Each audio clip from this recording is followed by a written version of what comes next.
Goldylocks Productions broadcasts universal cosmic frequencies that unlock, awaken, and expand the consciousness of our worldwide viewers and listeners. Goldylocks Productions presents the Live from Little Bear Sanctuary show with Christopher Vane.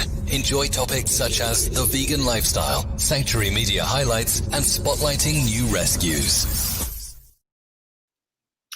Happy Friday, friends. Welcome to Live from Little Bear Sanctuary. I'm your host, Chris Vane. I missed you guys last week. We weren't on because of the Thanksgiving holiday. So I think I'm a little rusty today, but a couple things to catch up on. I always tell you guys, if you're watching on Facebook or YouTube or Periscope, sign in, create an account. It's super easy. Hit the subscribe button, like our show. It's a great way to support what we do here and also on the Goldylocks network. And if you're here, say hello. You guys can type comments to me. If you guys don't have any questions, we'll be happy to answer them. Also, post-show, after the show, if you guys want to reach out to me, if there's somebody you want to see on my show, or if there's any questions or topics you'd like me to talk about, you can reach me at info@littlebearsanctuary.org. And, I'm always checking that account, and I'd love to hear from you guys. And of course, if you've missed any episodes, you can watch them anytime on demand on the Goldylocks Facebook, Periscope, and of course, YouTube. So again, subscribe, hit the like button, reach out to me, ask questions, and what are we going to talk about today? So post-holiday, how was everybody's Thanksgiving? I hope you guys had a good Thanksgiving. Good morning, Wilma. How are you? Wilma is one of our amazing volunteers, and she's always here on Friday to support us. Love you, sweetie. Thank you for tuning in. Giving Tuesday. So December 1st, 2nd, 1st? What was Tuesday? I don't even know. I'm going to look at my calendar. Oh my gosh. Tuesday was the 1st, right? Yes. Giving Tuesday. We have our fundraiser up. We had our most successful Giving Tuesday ever. We brought in close to $5,000 on our first day. And that's across Facebook, our donor system, PayPal. We've got a ton of different ways you can donate. That fundraiser will be up through the end of next week. So we're giving everybody a chance to get to their paydays. If you get paid on Friday or twice a month, you'll have time to hopefully make a donation. Guys, a $5 donation would be absolutely incredible. I always tell everybody a $5 donation from all our friends would literally be life-changing. We've got probably 50,000 followers across social media. So imagine if everybody donated $1, $2, $5. It would great way to support us. If times are a little tough for some people. If you can't support us, share the fundraiser, share our posts, like us on Instagram, follow us on Facebook. If you shop on Amazon, add us to your Amazon Smile account. It's a free way for us to receive money from Amazon. There's Tiffany put up the account there. Real easy to find us. You can either do a search or there's a link on our website, literally to everything. All right, so what else? What else can I tell you guys? We are going to launch our first ever calendar next week, 2021 Little Bear Sanctuary calendar. Excited about that. Good morning, Rosemary. How are you? I don't know who Highly Favored 1203 is. Good morning. We're really excited about this calendar. We've been asked quite a lot for it, and we're doing it. Also, one more announcement before I bring on my amazing guest. The O'Neill Foundation. We want to thank them. They gave us a surprise grant this week, a nice big check to the sanctuary to use as discretionary funds. So we're super excited about that. I say this every show. we really do have the best supporters, and we've had supporters who have been with us since day one in 2017, who are still with us today. And I'm so blessed that you guys are with me today, that you guys share our stuff, that you guys support us in so many ways. We're really, I'm a lucky guy.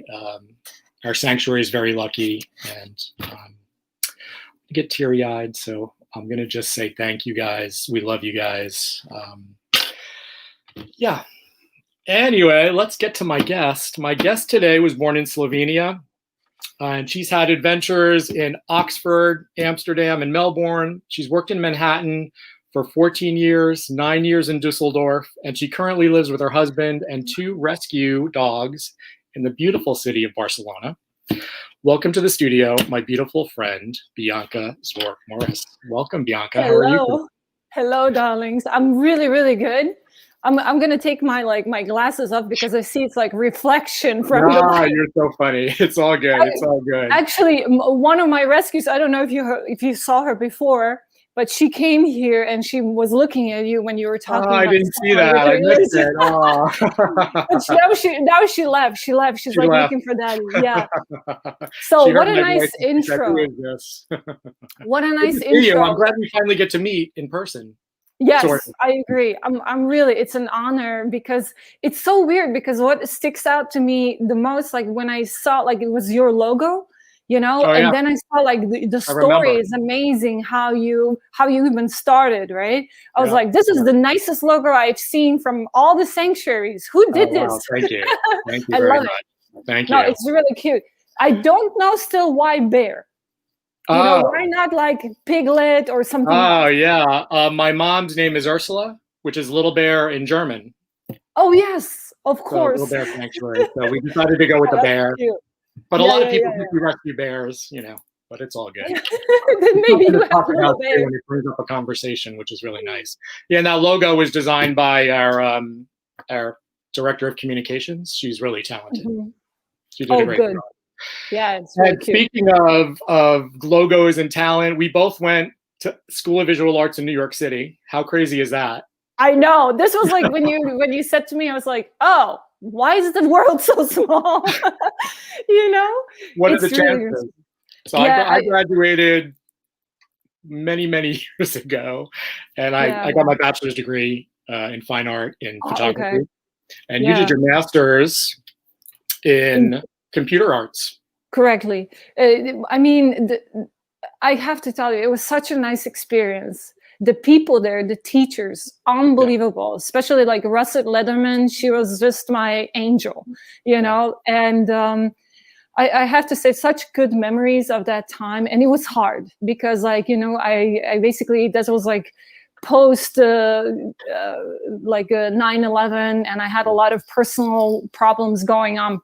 I mean, like, you know, obstacles that came in my life, and literally I was living 3 months on bananas, literally, you know, to get myself through the school, and also like working on the side, you know, because otherwise I couldn't do this, you know.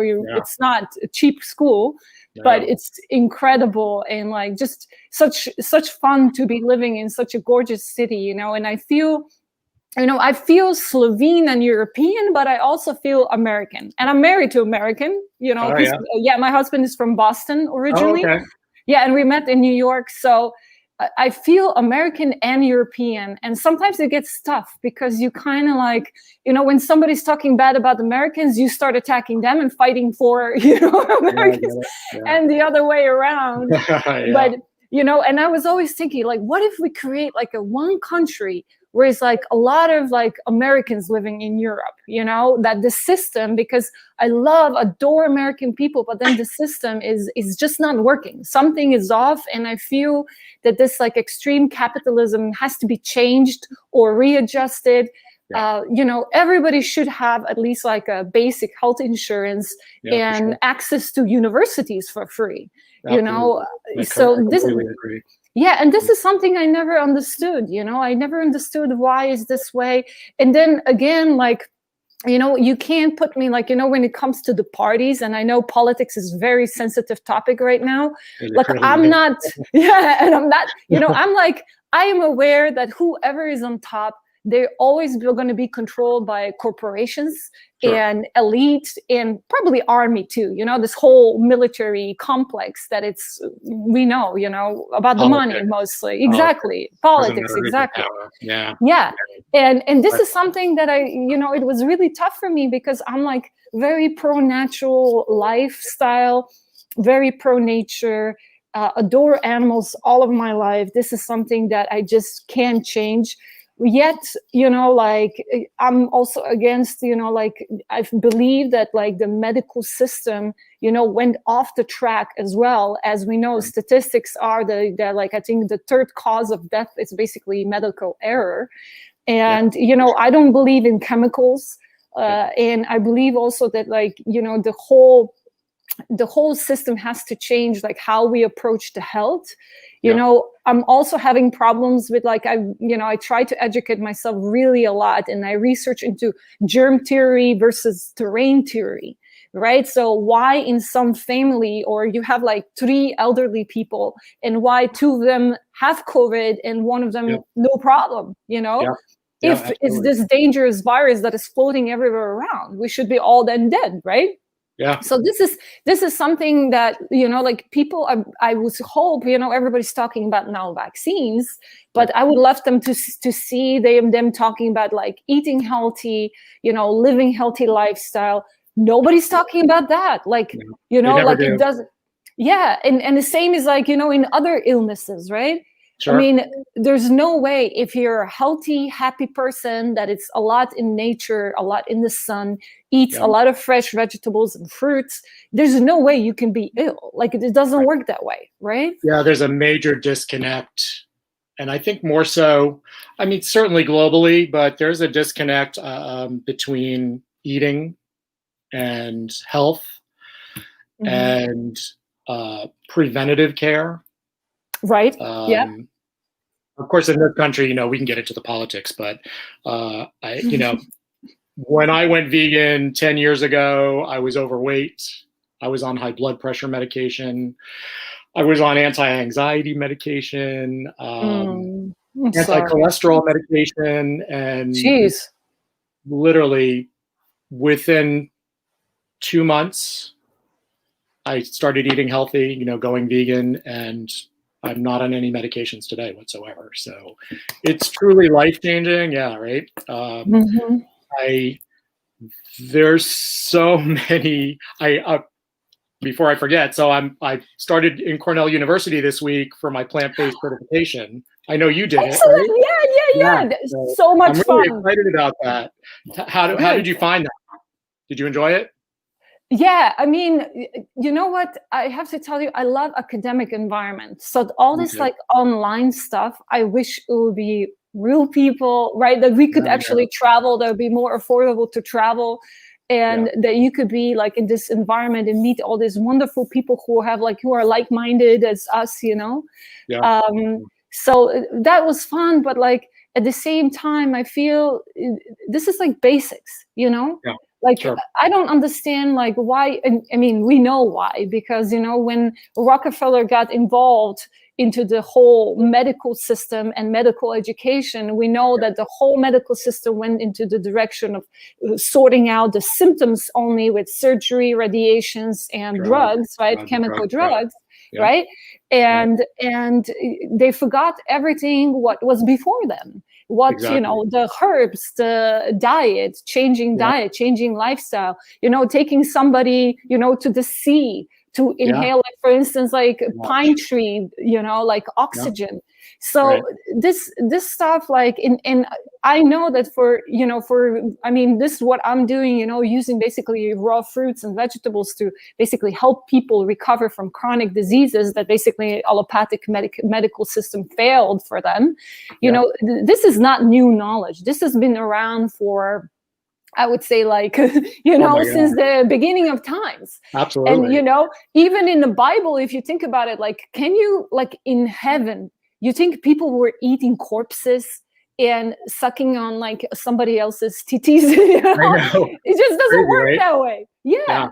And like basic producer logic. Tiffany said 11 years ago she got off all her medications and used food and herbs to stay healthy. So Wonderful. Yeah. I mean, this is endless stories, you know, when we basically come in tune, live in tune with who we're supposed to be. And the problem is, of course, we're like also living in a very polluted world with very driven by stress and so on. And we will have to change this. But this all comes, you know, like the whole industry, food industry is about the greed, you know, it's not anymore what is healthy for us. And people don't understand, like if your grandma could not recognize what that food is, it's probably not for eating for you, you know, right? And God forbid you go to grandma, right? Yeah, right. Yeah, it's funny. You know, you talked about living in America, living in Europe, and you know, I got to go to Germany a lot growing up, so I always had that. You know, I understand that European mentality, and you know, and I remember even going into the stores, and you know, back then the butcher shops. You know, they didn't have the chemicals they do today. The food wasn't loaded with antibiotics and steroids, and the animals weren't fed garbage. So it was a really different, it was a much more healthy way of living, even though, you know, it was meat-based, especially in Germany. They love their meats, right? Mediterranean and this area, you know, when it's more Slovenia, Croatia, it's a little bit different, right? But like I know Germany is very like meat-based. Oh, big time. You know what? They eat meat for breakfast over there. I don't know if but the thing is, like, it's changing now. You have the percentage of vegans, I think in Germany is really high, and in general Europe it's trend, you know, it's and trending, which makes me really, really happy. Of course, I mean, nothing compares to New York, you know, New York or Tel Aviv, for instance. Tel Aviv is like oh my God, it's like center of vegans. But Barcelona is very good. I have to say it's very good. But here, you know, people put pride into like growing fruits and vegetables. That is something, you know, that you see from the farmers. I mean, I have, our family has we have like a weekly delivery from local farmers, you know, and I love this. Like, I don't even buy anything almost in shops anymore, right? And we live primarily from that. We don't go like and buy processed stuff and so on. I try to avoid that as much as possible, and supporting big shops and corporations, you know. If we go to very small places. But the quality of food here, if I compare it, like, you know, if I go New York City and Germany, and then like, for instance, Slovenia, Croatia, you know, like places where like Amsterdam. Amsterdam is pretty good because they have this port and they deliver a lot of good stuff from all over the place, and people clearly want fresh fruits and vegetables. They're very into that, and they're very, I would say Dutch are in general really like growing food nation. And same goes for like Slovenia and Croatia. Like where I grew up, like I can tell you, like my mom and dad, they have huge organic, actually plant-based even garden and orchard. And my dad built in 1980 already self-sufficient house. You know, from solar panel to using our own water from the ground, because in Slovenia, water belongs to all people. We voted on that. No corporation can take Slovene water for now, you know, if some corrupted politicians, you know, I get it. The law. So this is something that it's very useful when you want to like have like a self-sufficient house and so on. So I grew up like, my dad is kind of like has like scientific mind, but my mom is very artistic. She's very into beautiful things, from fashion to interior design. You know, she did a lot of interior design jobs, you know. And I was always like in the middle, right? A little bit in the science, and that reflected like that definitely reflected then later, because I finished architecture, and just because my dad has a construction company, and I thought I'm going to take over, you know, and take care of it. But then life went completely other direction, right? I mean, a lot of people ask me like, how did I finish in US, right? I've never. You know, I was like one of those typical like Europeans, I would say, that we see US as, a country that is always starting wars, that it's always, that it's like greed, and kind of like people don't care about what they eat. I had this very judgmental things like most Europeans would have, Sure. Yeah. And then I met somebody from New York City, 7th generation American, which is very hard to find.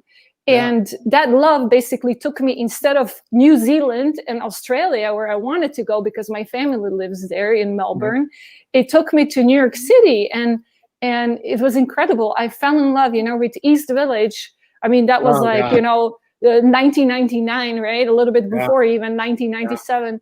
I mean, it was such a rich culture and so much activity and so much fun to be a young person in New York City at that time. With COVID, I don't think it's so much fun, right? But, this is something, again, that like my heart bleeds, for people in New York City in these times, because like, I don't know, being young these days, even here, I can't imagine. I think about that sometimes too. Yeah.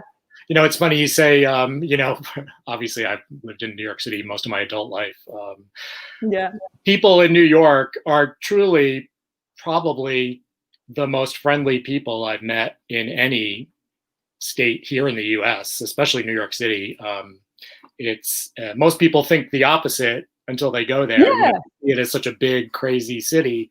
But there's a joke that a New Yorker will give you directions even though they don't know how to tell you, where to go, because they want to be helpful. So I always laugh about that. I mean, I felt so accepted, and I felt like I belonged pretty much after, like, I would say like 6 months. I felt these people are my family. And what shocked me the most was after, basically, when the towers came down and all that stuff was going on, the unity and how people came together. I've never ever expected or seen anything like that. I do not understand, why is this division now? Because I had completely different impression, that America is, a big country. People are different, right? For instance, Texas versus like New York or Boston, or like versus California, very different mentality. But at the same time, I always felt like, okay, you're different. One of you likes guns, and the other one, likes to go to very expensive Ivy League schools. But at the same time, you have this national pride and you stick together. And that's why I don't understand. Like, all of a sudden, I mean, I knew about the systemic racism, which is like most Europeans have no clue. They don't understand this segregation in certain areas of city, how that works. But because we don't have that much of that, like, it's very rare, right? Maybe in Paris a little bit, but not even there. It's not so, visible. But, I never felt like there is, so much like black versus white, left versus right. And, before I wanted to tell you, like, because I basically always use my logic.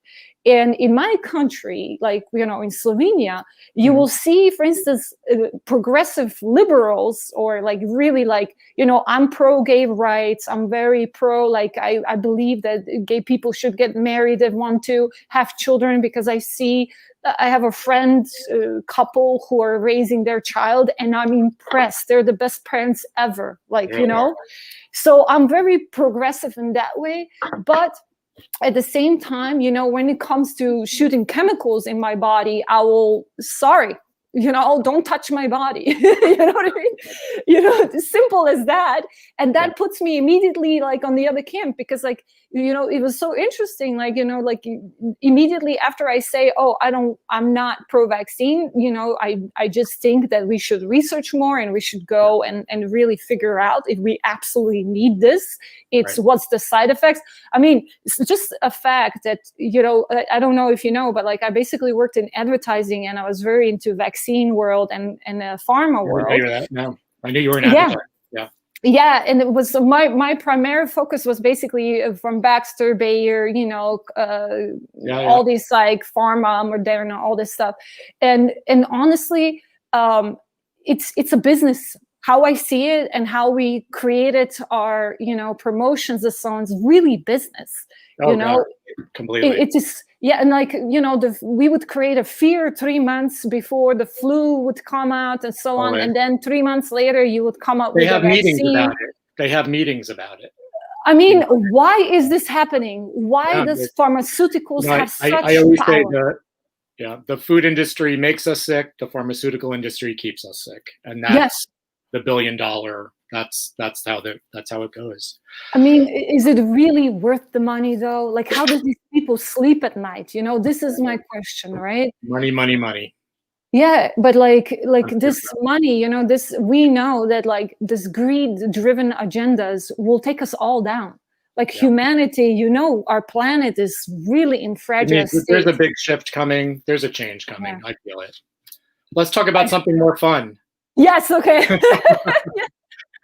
Tell everybody about BZ Ecoland, your amazing fashion house. Oh, yeah. So basically, this has been a low profit project that I've been doing. What happened after this economic collapse? First, it happened in US about 2008, and by the 2010, I came to Germany.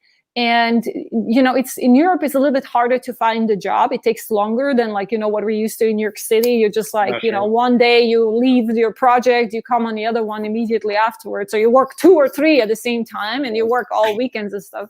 But we came to Germany, and a lot of people lost, I think 4,000 people lost jobs in my hometown in Slovenia, which is basically 14,000 people town. So major hit, hit, mostly women.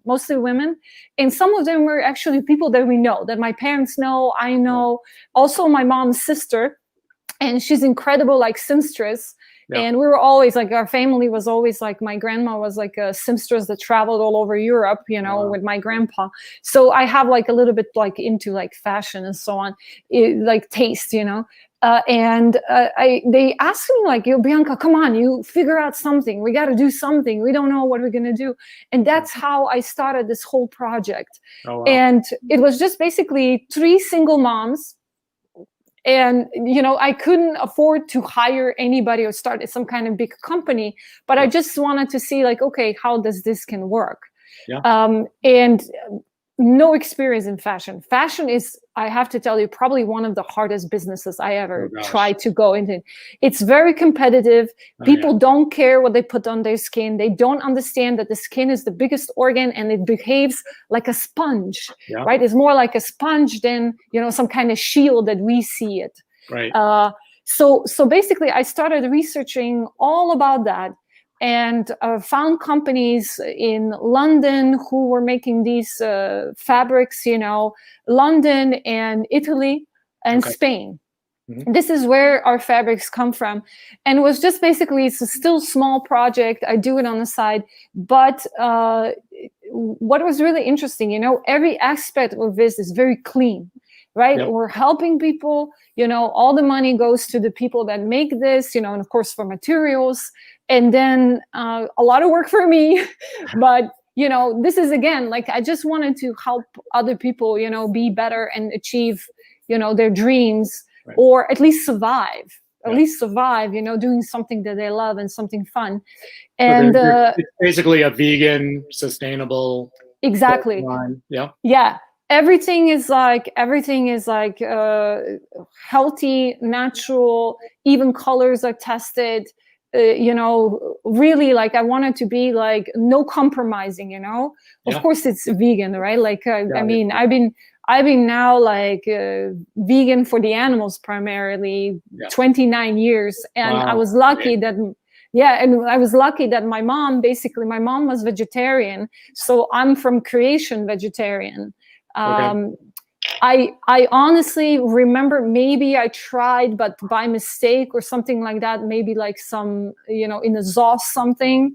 But then my body just immediately, I remember as a child, just reacts to these things, it's just, I mean, even the small amount of meat, if you're not used to it, it's kind of like a stimulant and it's very hard to digest for us. Yeah. So as soon as that would happen, I actually finished once in university. My friends like kind of tried to prank me.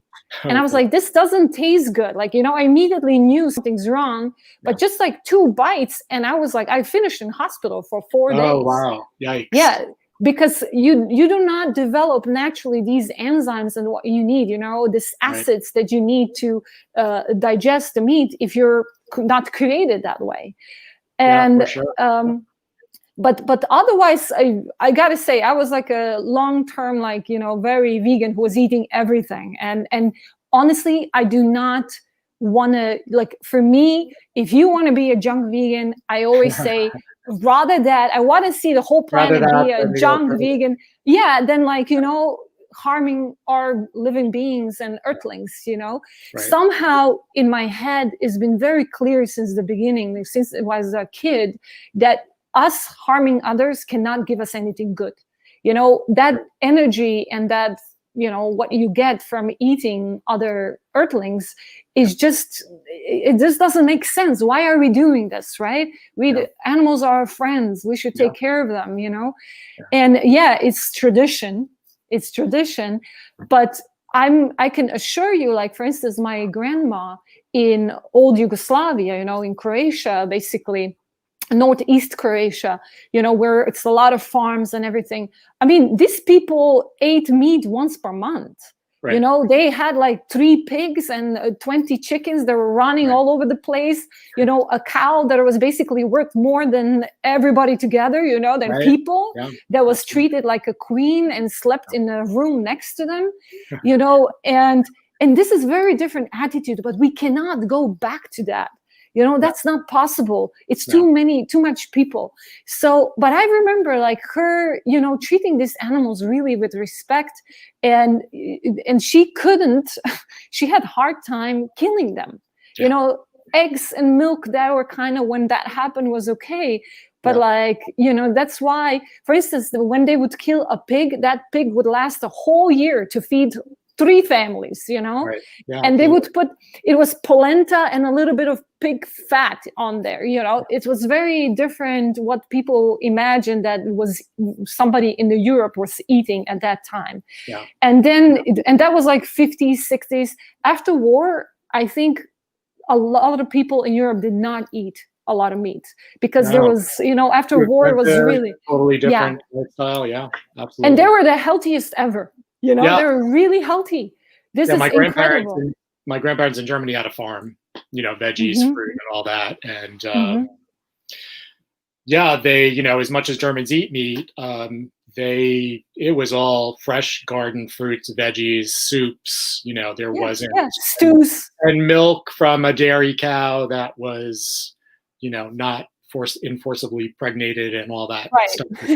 That actually lifestyle, the chemical, all organic. I mean, they didn't have stuff, man. It was all organic. Definitely different lifestyle today. Yeah, I agree with you. Tell me more about your fashion company. You started out.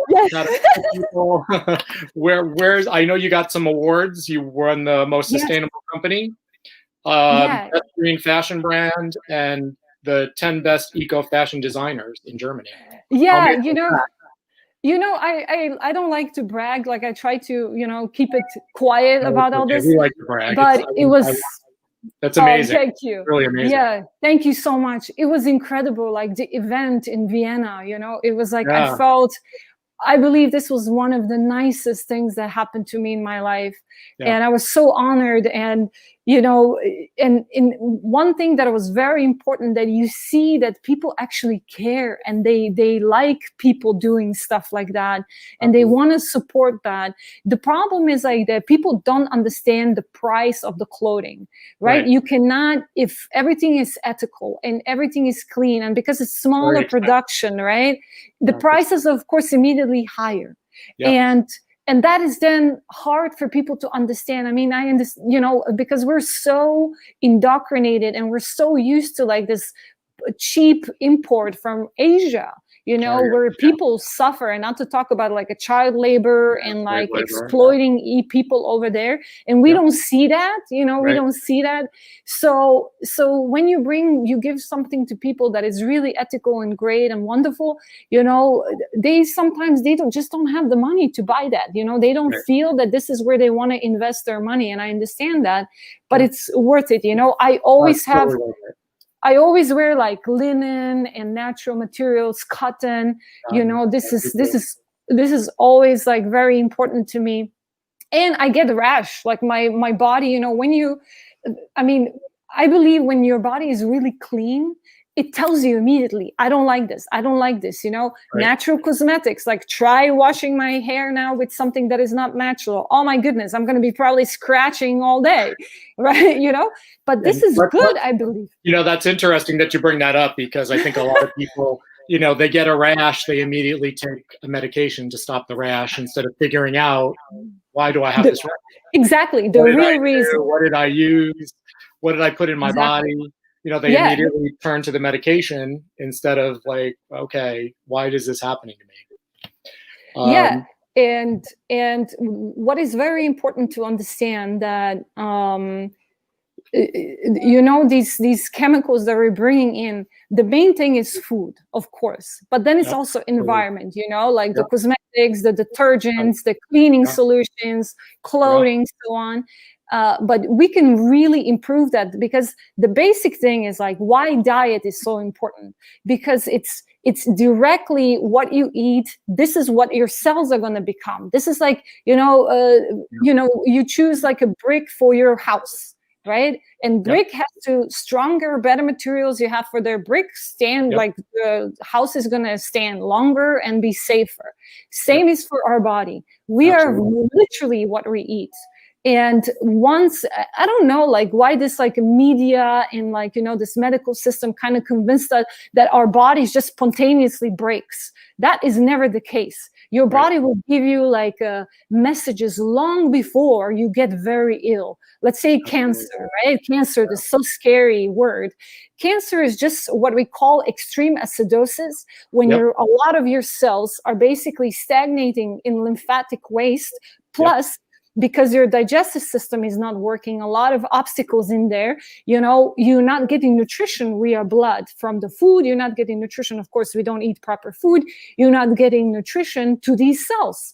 So all there is, you know, our cells are like a baby, right? They eat from the blood and then they eliminate the toxins. And then the kidneys and your lymphatic system, if it doesn't working, you know, these toxins will just stay around and kind of start corrosing and attacking your cells. And this is how all illnesses are created. So if you have healthy digestive system, clean, you know, clean up, basically fruits and vegetables will do that the best. Raw, of course, you know, and you move around, you're a lot in the sun, you know, you really take care of your kidneys and liver, you don't overdo on proteins and fats, and you know, there's no place for illness in your body. And we see this again and again. And this is also like how you can reverse so many things, like you have done on the plant-based diet, you know, you can do so much just by changing that. And then of course is mindset, right? That's a big part of it. Mindset, like this joy, bringing back joy. And I believe what is the easiest that is going to heal your mind and soul, let's say soul and core of you, go out, hang out with like animals, like you do, or just go out every day for a walk in nature. Dig in earth, start a garden, even if you have like a microgreens in your house, start sprouting things, put sprouts in your salads, you know. I mean, you can always create like a little mini garden, you know, no matter where you are, even if you live in like a 1-bedroom apartment on 50th floor in Manhattan, you know, you still can grow things. And I believe we got to start thinking like that and being self-sufficient, especially in these times. I believe one lesson to learn from all this, that we have to be self-sufficient. We have to learn how to grow our food, how to take care of our bodies, so we do not depend on anybody else, especially not on corporations, for our health, well-being, and let's say hunger. You know what I mean? So, absolutely. It's interesting because with the advent of social media, I mean, everybody, I don't know anybody who doesn't own a smartphone at this point, or some type of, whether they're on Facebook or Instagram or Google or whatever, the evidence is there. Yep. The books have been written. Right. Some of the leading physicians in the world are telling people to go plant-based. Yep. And yet, for some reason, there's this, I don't know what would you call it? There's a, is it just the way you were brought up because your mom and dad said this is how you need to live, when I first realized the plight of I'm in it for the animals. There's a lot of people who do it for health, but I've always been in it for the animals. So once I made that connection, for me, it's easy. Like you said, whether I'm eating a junky burger, a plant-based burger, or something, it's better than the alternative. Right. The World Health Organization basically is telling everybody that bacon is as carcinogenic as a cigarette. Right. Correct. Nobody believes it. Eggs, all of them. They still want to eat their bacon. Yeah, this is amazing, right? But they believe, about this virus that is killing everybody, right? But I think it's like just a couple of factors with that. One is the social and culture, history or whatever, being lazy. Sorry, it's hard to change your lifestyle. It's hard to change your lifestyle. It's hard, very. Then another thing is like most people that eat a lot of animal products are very addicted. Right. Yeah. For instance, hormones, hormones, antibiotics, and also fear hormones before the animals die, they release this adrenaline.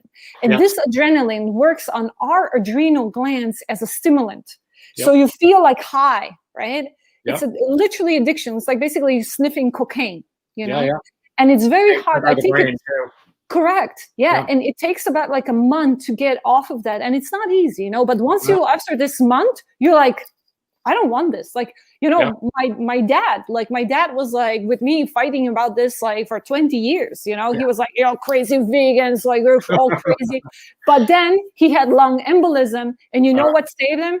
Eating fruit and vegetables. And now he's plant-based, and he doesn't take any more high blood medication. Amazing. Same as you were telling, also like, his no more problems with like clogs in his veins and so on. Sure. And he feels incredible and lost some weight and like happy person.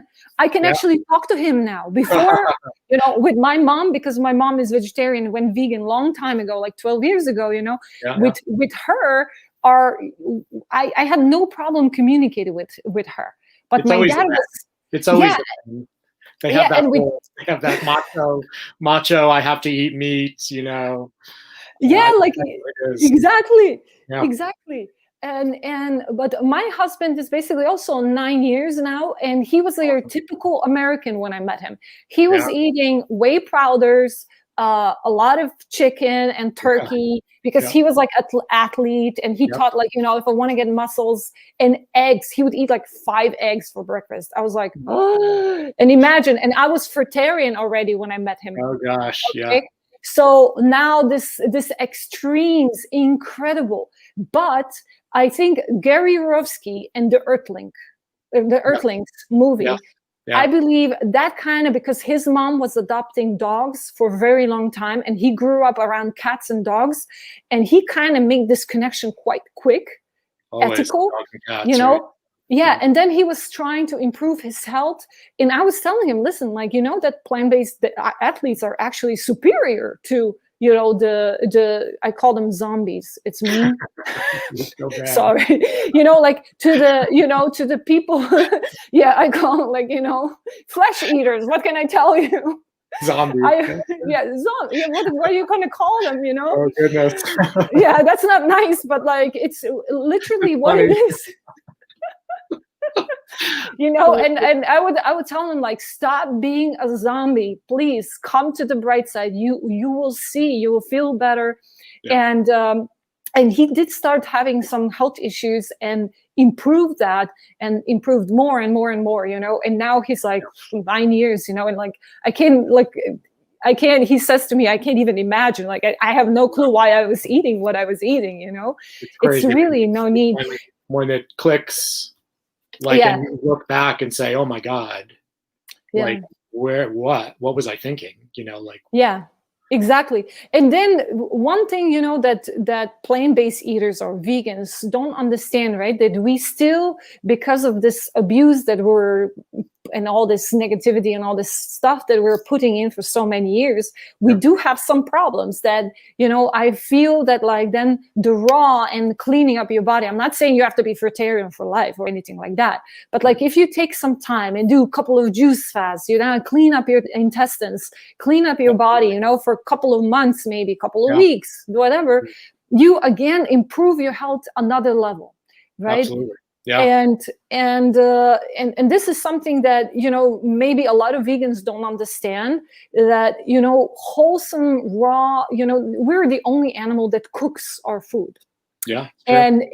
And you destroy a lot of good enzymes that we need, that help our cells determine, where do I have to take this vitamin? Where do I have to take this mineral? Right.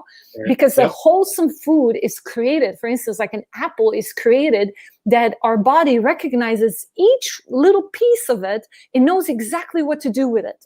Right? There's something about the wholesome food that you can, like, if you eat tons of like C vitamin, that it's, isolate, lab-made chemical, pretty much, it's not even get closer to what can one apple a day can do for you, Yeah. And we also see fruit as something as is like some kind of dessert or something that you eat a little bit. But, when you tell people, like, for me, like, yes, I was healing my thyroid. I was fixing some things that are like, basically I was born with.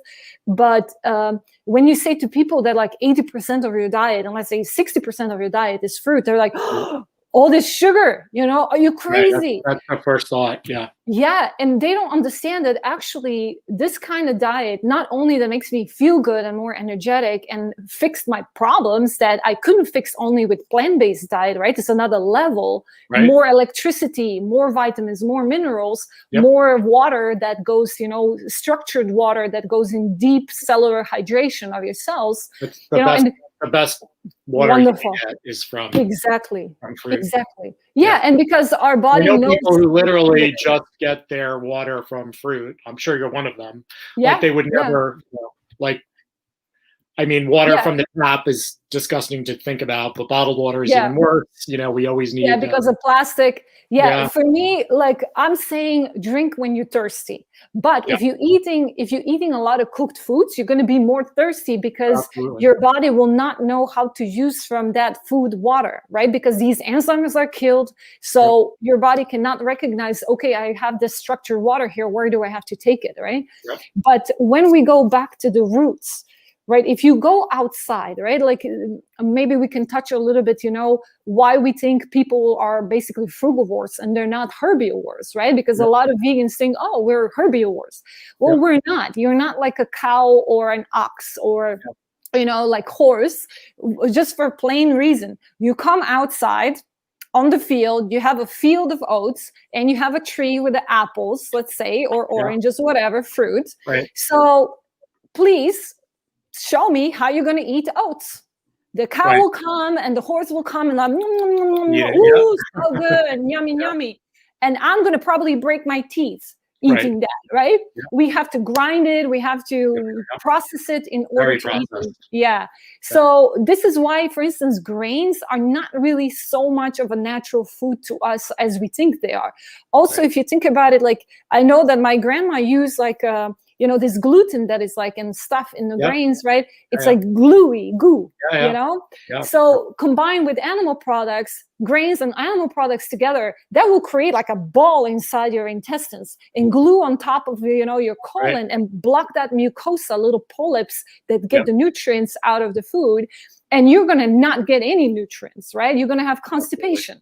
And constipation, and another thing, right? People think that constipation is normal these days, but actually you should go to the bathroom each time you eat something. After you should go, and the stool should be clean, smooth, no sitting and with the phone, for an hour on toilet, like I used to. I don't have that problem. Good. But you know what I'm talking about. Some people need like an hour in the freaking bathroom, and not to talk about the smell, right? Why I say we go back to the zombies. The smell zombies don't smell good. The smell actually goes back to the liver, because it's so toxic, and that's why meat eaters, the smell is. That's why it smells. Yeah, and terms, since we're talking about poop now. Well, this is a normal process, right? We're humans, right? Like I said, like our cells work that way. Everything in the nature is basically gets the food and eliminates the toxins or stuff that they don't use or need. Right. And we should be talking about these things a little bit more, Absolutely. For me, we were look at TV commercials for constipation, diarrhea. My father, who's now deceased, I never got through to him with the plant-based thing. My mom was, like I said, it's always the guys, but he literally lived his life on antacids, diarrhea medicine, and constipation medicine every single day. I'm sorry, poor guy. It's okay, but I mean, there's a lot of people who live like that. You shouldn't need to take an antacid if you're eating wrong. You shouldn't have constipation. You shouldn't. No need for that. And again, I think it goes back to people, instead of looking and saying, why do I have diarrhea? Why do I have constipation? I'm just going to take this medication. Sad. Yeah. This is shortcuts. They're looking for shortcuts because changing lifestyle is not as easy as just taking some pill. But, every pill, every chemical that we put in our body, even the supplements, changes chemistry in your body, right? Absolutely. And I was taking tons of supplements, raw vegan supplements, best stuff before, maybe even 5 years ago. Yet I had deficiencies and I couldn't figure out. But deficiencies are basically about your digestive system not being clean and your, walls of the colon, and you don't get nutrients out of the food, right? And yes, soil is depleted. The food is very, this is something that specifically, Europe has better food, still has a little bit better quality food than US because it's smaller farms and everything is still cleaner. But so that's why, people that are obese are literally starved. Right. And they're people hungry. I don't think realize. Yeah, they're not like, nothing's wrong with them per se. Right. But obesity and being overweight is just basically people being starved, not getting nutrients out of their food. So they're constantly craving for something. And I can tell you, even being vegan, oh my God, like in the evening when the night came and I couldn't wait to get my vegan chocolates and vegan cookies, and you know what I mean? Yeah, of course. I was craving that sweet. Yeah, I love that, right? I mean, still sometimes I still have that. But you know what? When I started getting more into fruit, right? Because it's this natural sugar that feeds your brain. It's like basically energy for your brain. This craving started going away.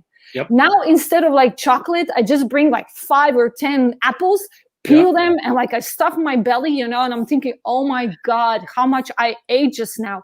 But in the morning, my belly's flat. I even lose weight if I eat fruit. It's incredible how our body knows, right? It takes everything it needs. And I feel amazing. Amazing. I don't have these like sugar highs and lows, and always very energetic. That was I had energy before, but now I'm like explosive. I gotta control that. But let's talk about your retreat really quick, because we're sort of coming to the end. So tell everybody about your incredible retreat, which I definitely need to get to. I'm so desperate for a vacation. You have an amazing retreat in Barcelona. Yes.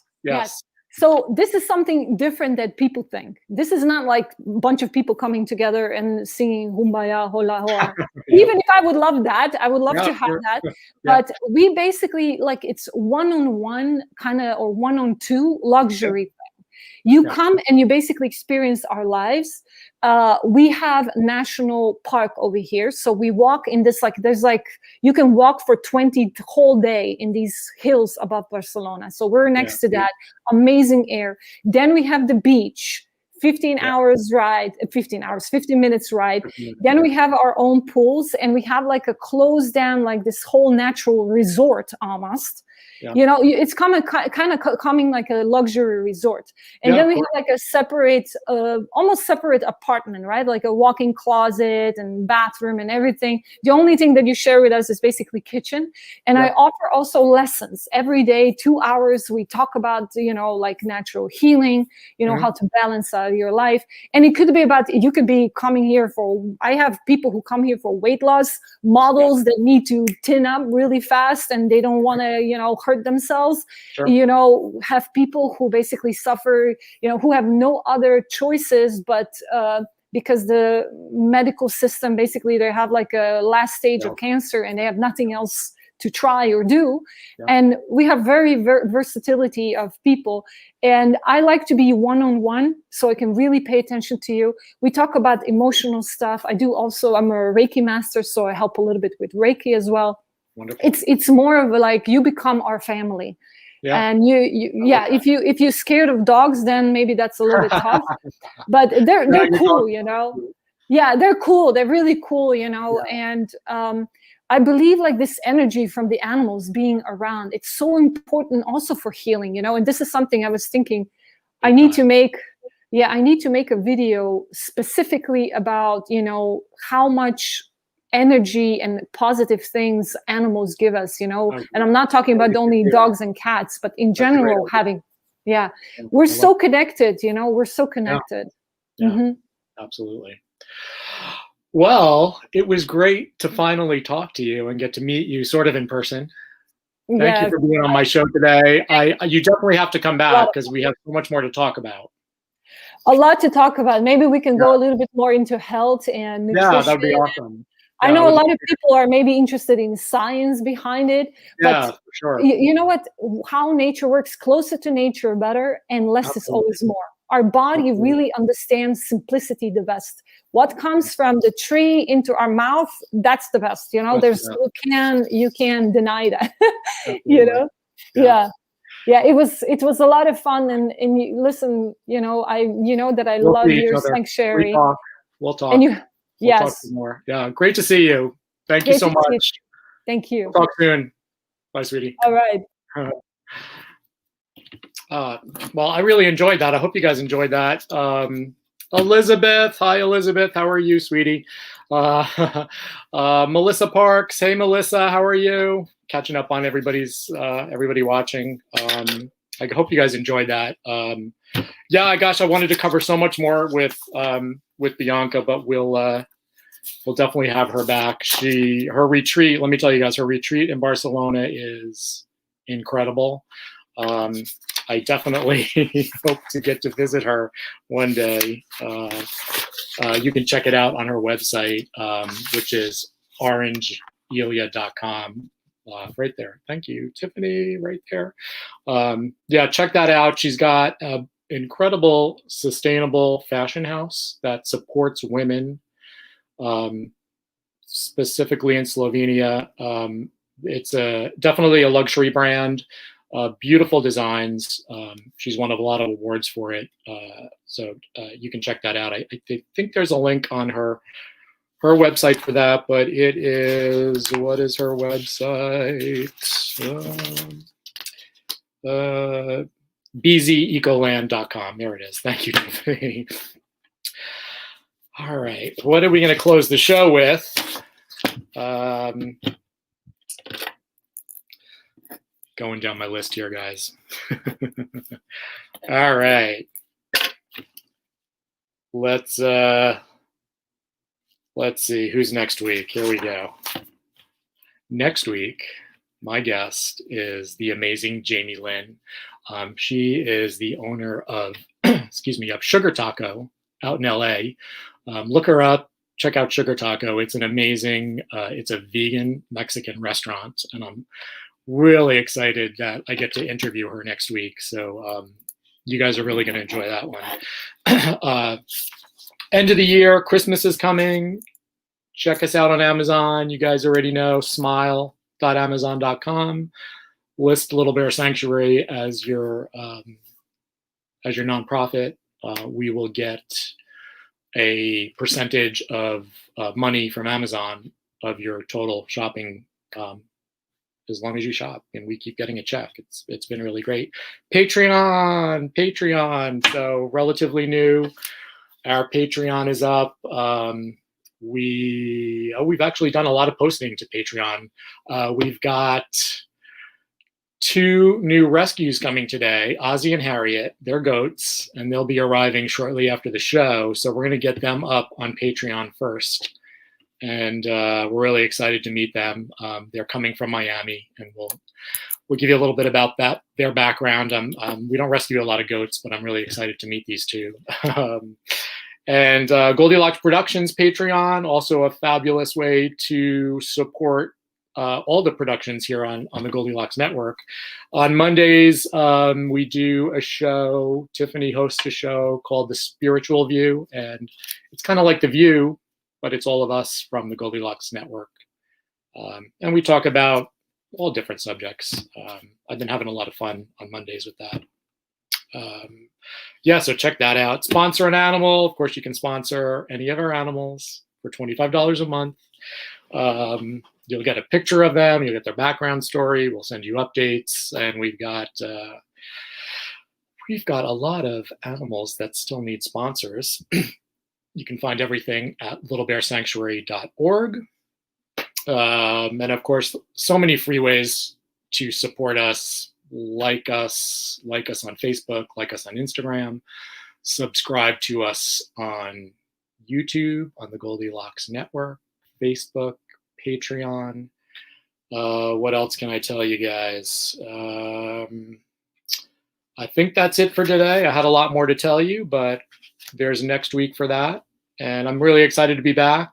We'll be away for Christmas and New Year's, but a couple more shows before then. I know David will also be back, do some more incredible vegan cooking for the holidays. I just saw one of his incredible cookie things, and I hope he does that one. A little complicated, but I always love watching his shows. They're a lot of fun at David's Kitchen LA.